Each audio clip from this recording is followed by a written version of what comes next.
expand x minus 3y quantity to the fifth. So let's use Pascal's triangle. Since n is equal to 5, we want the sixth row of the triangle, and the sixth row of the triangle gives us those coefficients 1, 5, 10, 10, 5, 1. In addition, we have that a is equal to x, b is equal to negative 3y, and as I mentioned, n is equal to 5.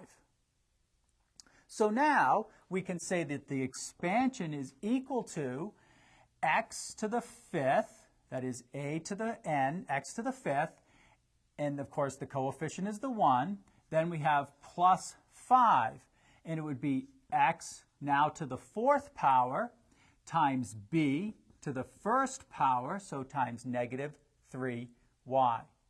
Then we would have plus 10 x cubed times negative 3y all squared.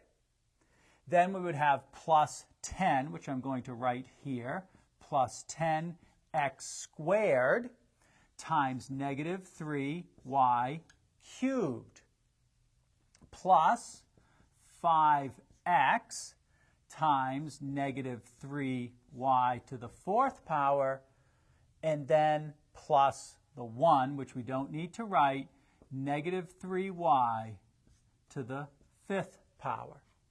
Now let's simplify this a little bit further. X to the fifth remains as is. Here we can combine the negative 3 times the 5, which gives us negative 15 x to the fourth times y. Here we have negative 3y all squared. That gives us a total of 9y squared.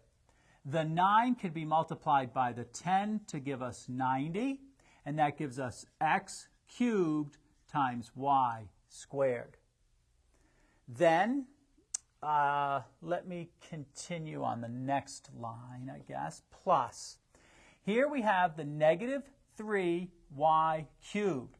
That's actually going to be negative 27y cubed.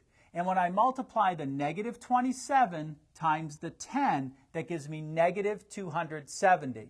So instead of writing that as plus a negative, let's write it as negative 270 x squared y cubed. Then we'll have plus negative 3y to the fourth means that we have the negative 3 to the fourth power, which gives us a total of positive 81. 81 times 5 is 405 x y to the fourth. And then finally, negative 3y to the power of 5. Negative 3 to the fifth is negative 243 y to the fifth. And that's as simplified as we can make it, so that is the expansion of x minus 3y all to the power 5.